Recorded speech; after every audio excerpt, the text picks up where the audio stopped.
Hey, welcome to the process. My name is Dr. John Bush. We are continuing our journey in this preseason, July 17th. I need more time. This is the latest, I guess you would call them rankings. I don't know. Just let's call it information sheet based on FFPC best ball rankings.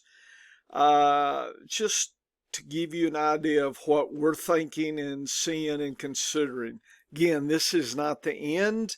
This is just where you start, right? This is the foundation, and then using your adaptive skills and just common sense, you roll through this. But we are in the middle of beta testing our 5 metrics on weekly values. And so let me kind of define what all these columns are here. And we'll have certainly more to say throughout the season, because we will have some of these weekly values updated as the season goes on. So I have the hard copy already up on the Science of Fantasy Football, so you can check this out. Coming, I will be moving towards redraft as it gets closer to August. I got to shoehorn the Fantasy Football Expo journey in from Arkansas to Canton.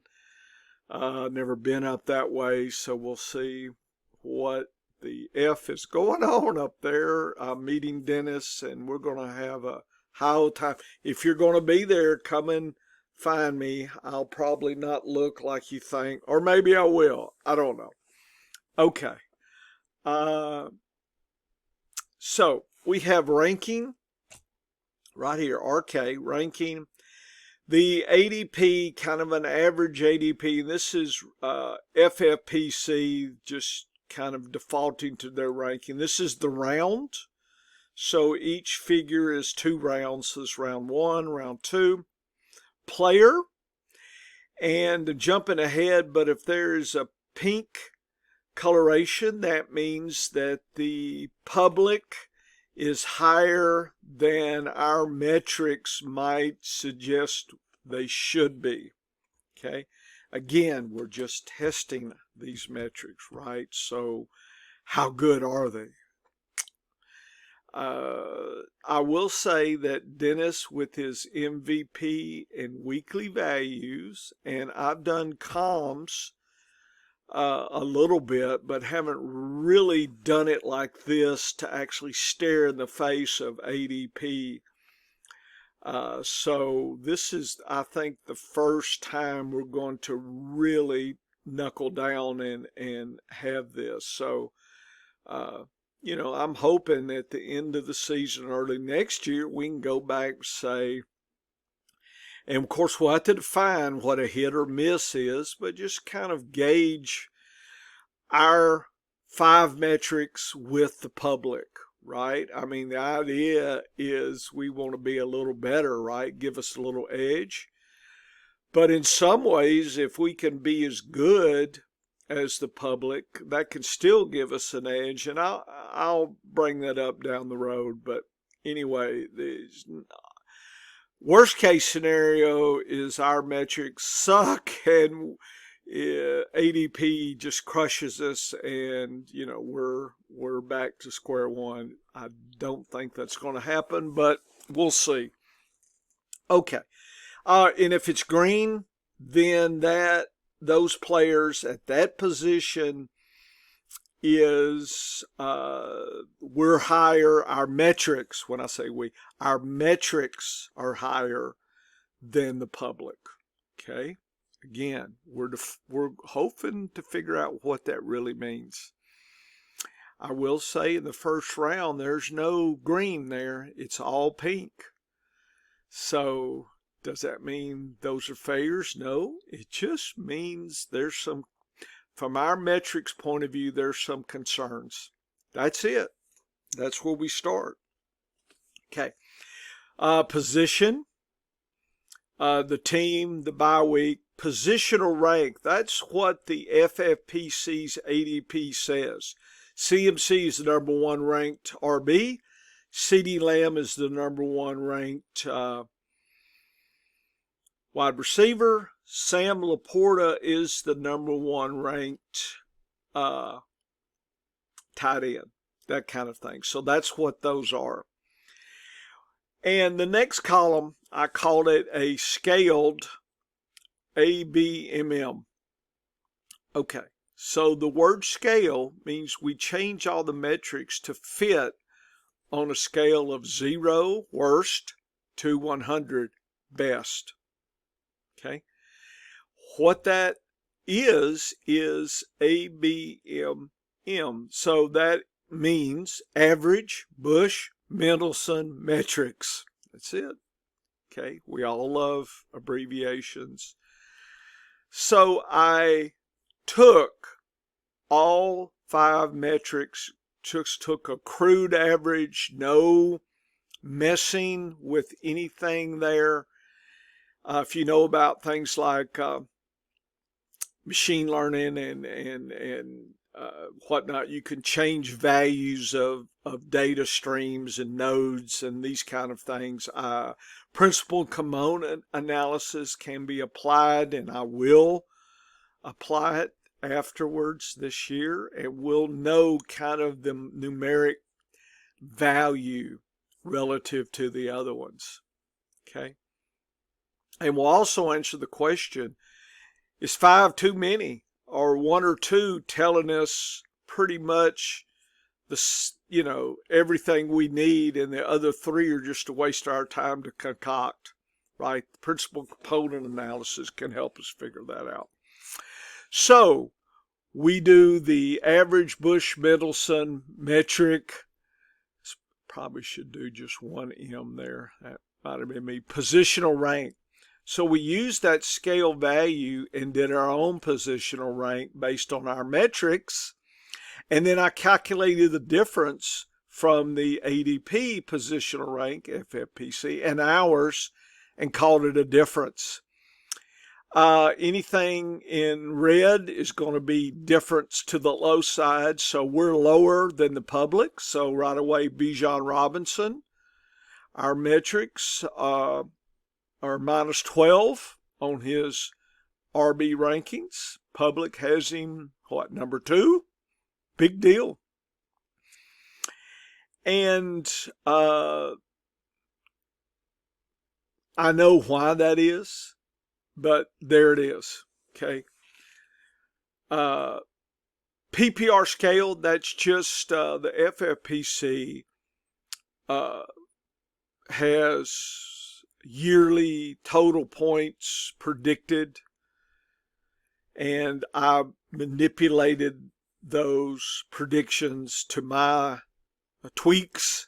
Not going to say what it is, it's secret sauce, but I came back and had it on a scale 0 to 100. Anything above 100 means it's off scale. So CMC, Lamb, and Travis Kelce are off scale. Okay, so take what you will of that. So the 5 metrics are my counts above median from 2023, my so-called weekly based Bush figure, Dennis's weekly values converted to percentile, his MVP metric, weekly metric converted, and his best metric. All the articles on Dennis's 3 metrics are on the site. You can see a little bit of the difference there. He's tweaked things to show and emphasize aspects of a weekly performance. And like I said, right now we suspect but don't have the data and conclusions and stats to say what it is. I'm presenting that to you guys. Okay, so right away, look at Bijan. Bijan was weak in my COM data, weak in Dennis's weekly values and very weak in best. So there was some chinks in the armor, not saying he won't do whatever it is. This is for y'all to realize it's just not all blind. Oh, if everybody's going to the first row, they're the best ever. Okay? Just let you know it's not as smooth sailing as you think, and historically RBs have always been a lot of variance in the early rounds. Okay, and I've covered that in my lessons before. Okay. So I think you need to study up on what best MVP, WV, my Bush figure, and COM are. Those articles are out there in my video lessons and Dennis's articles. So if you want to get deeper, or you can just sit back, since that's kind of what we're doing, and doing a beta test, and you can ride along with us, and we'll have the information next year, right? Okay. So second round, we got Henry and Devontae Adams. Okay, this was information before any kind of Ayuk trade to Las Vegas, and if Adams goes to San Francisco, I don't know what's going to happen. Who knows? But this is based on what we have now. What else? I think I'm just going to, because you know me, well, if you don't, you will find out. I can get mouthy, and that's just being a professor, right? When I'm looking at blank faces, what do? Just stop and stare back? No, I got to keep talking. So that's what I do. Next figure is positional rank differences, round 1 and 2. So this is this column here applied to a box and whisker and get the population distribution. The average is -5. The box mainly is 4 to 11. Anything below 11 and below is very suspect. So that's why I picked Bijan and Wilson, Taylor, Drake London, Kincaid. I was a little maybe aggressive with Chase at -7 and Gibbs at -8, but those worried me. And pluses,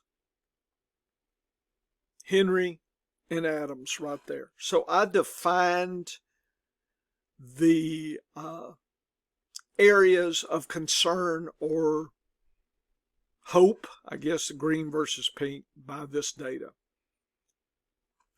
Third to fourth rounds, the good news, Samuel looks good, Devonta Smith, Pittman, Mixon. That's it. Bad news, Collins, Waddle, Pacheco, Pitts all have some issues to consider. How do I know? What do I do? How did we get this? Same concept, box and whisker. 6 and -1 there are the levels. Anything -1 catches our attention. A-Shane, it's on the border, so I didn't, but just note there's a little bit, but I didn't think that was significant, so I jumped in. -4, -3, So there's some with a little bit, but, and then anything, what did I say? What was it? Above 6 and above. So that's why. Samuel 7, 6, 10, and 7. Okay. So now you're getting a feel for how I got this data here. Let's see what else. 5 and 6. Diggs, Cooper, Dell, Keenan Allen, and Connor. So I would urge to move to there. Cook is an issue. Pickens, Stroud, Richardson, Hollywood, Brown. Okay, those are some to make sure you're aware of. Okay. So I'm going to just skip the box and whisker, but now you know where I got these metrics using the box and whisker there. Some more green. Prescott, Moser, Hopkins, Rashee Rice. This doesn't look at his legal issues. Purdy, Jordan Addison, legal issues. Okay. And then the ones in pink, Johnson, Moss, Freiermuth, Warren, White, and Murray have some issues to be, there's some warnings there. Pollard, Hawkinson, again, health. Eckler, Lawrence, Kmet, Sutton, Herbert, Ford. Then the bad is, and I say bad, Brown. Is there anything bad? Williams, Spears, JSN. So you can go through each one of those now that I've gone through it and see what's what. So I'm trying to just make one video here. Okay, so 20 rounds. So then I looked at the composite metric. So our differential here, the range, each round. So 15 is one of the highest rounds, is rounds 1 and 2, the level from floor to ceiling. 3 and 4, pretty much one of the lowest. 9 and 10, one of the lowest. So one might say that those are more homogeneous versus round 1 and 2, 5 and 6, 13, 14, 11, and 12. Pretty high. So just kind of generically, those places in the draft are showing, of course, 19 and 20 is the extreme of what's going on there. So this kind of points you into areas of extra concern as far as variation of our metrics and the public there a little bit. Just things to think about when you're making your plans. I would urge the rounds that are a little bit risky, not risky, but what, uncertain. We don't use risk. We use certain, uncertain. Uncertain, that you do an extra bit of work, especially early in the drafts, 1 and 2, 5, 6, 11, 12, 13, 14. I don't know if you can catch anything 19, 20. I mean, it's lean at that point, folks. It's lean. If you look at it this way, another way, just to map it out, shows you the kind of where everybody's at between the red lines, and the extremes are dropping out there, high and low, to see what's what. Okay, so just you can tell that the safest are 3 and 4, 9, 10, right? You know what the data shows, yeah, 9, 10. So the safest, more compact, more homogeneous for uncertainty are these. The riskier ones are at the top here, first 2 rounds, right here, 13, 14, and definitely 19, 20. Right there, 11, 12 is a little bit close. So again, just another visual way to add some levels of concern. You need to be concerned. Concern should drive extra research, extra planning. That can't hurt. Well, I just want to do it in 5 minutes. Okay, come to my leagues if that's what you want to do, right? Come to my leagues. Look at all the effort I'm spending, months of work, and you're going to grab some tip sheet off a magazine that's stale and a couple 6-packs of beers, and you're going to come to the draft. Come on, man. Come on. Here is just looking at the greens and the reds by position, spotting where we might have some things to consider. Look at, for quarterbacks, rounds 7 and 8. Let's go back to rounds 7 and 8 here. Come on, rounds 7 and 8, right here. Prescott, Purdy are jumping out, folks, right here. 9 and 10 are jumping out. So if I'm doing late round QBs, our metrics would suggest there's where you mine those 4 quarterbacks. Ones I'm worried about, 5 and 6, one here in 7 and 8, 11, 12, 13, 14. Get a little scared. There are some really deep ones right in here that might have some nice situations. So see, I'm mapping the good and the bad here, public versus our metrics, so you can kind of see by position. You're saying, I've never seen anything like this. Well, how many professors are out here in fantasy football land? Okay. And how many of them are like data analysts that have been doing it all their life? I don't know. Okay. Probably lean. Either that, or if they're out there, they're flying under the radar in these big groups and syndicates and making their living at Vegas and stuff, and they're not giving it away for nothing like I am. So one of the two. Any secret professors out there, in science or data, folks, come reach to me. I've been doing this since 2013 or so, almost 11 years publicly. I've been doing a lot more before that. I ain't ever had a professor reach out to me. Hey, man, we're doing a lot of the same stuff. It'd be nice, wouldn't it? You'd think. They're either they're not out there, or they just hadn't run across me yet, or they don't want to jump out. Okay, I got it. Either way it goes. Anyway, this is good as well.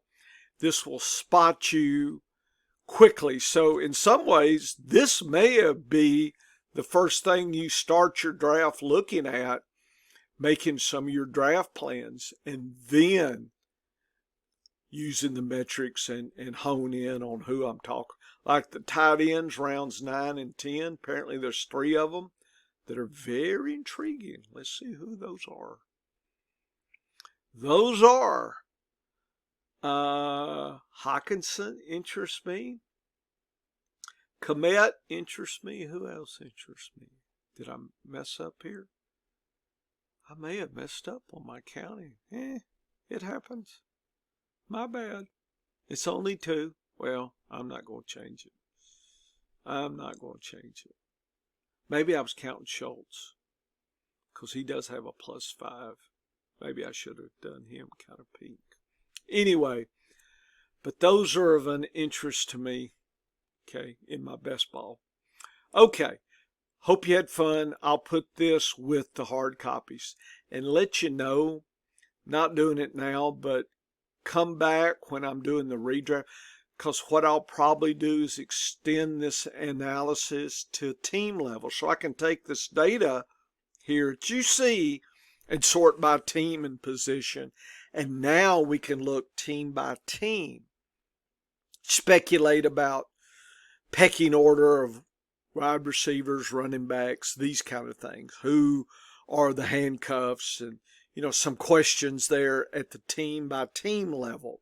I'm not doing it now, but probably in August, if I get time, I will be fishing in that arena. Okay, thanks for listening, Dr. Bush, for the process. Let's crush this year. If you're listening to me, I'm hoping I help you, okay? Or at least limit your mistakes, right? We all gonna make mistakes, but let's try to limit them. That's it. That can win you a league. Just don't make as many mistakes as your opponents. Take care. Come back. More stuff coming.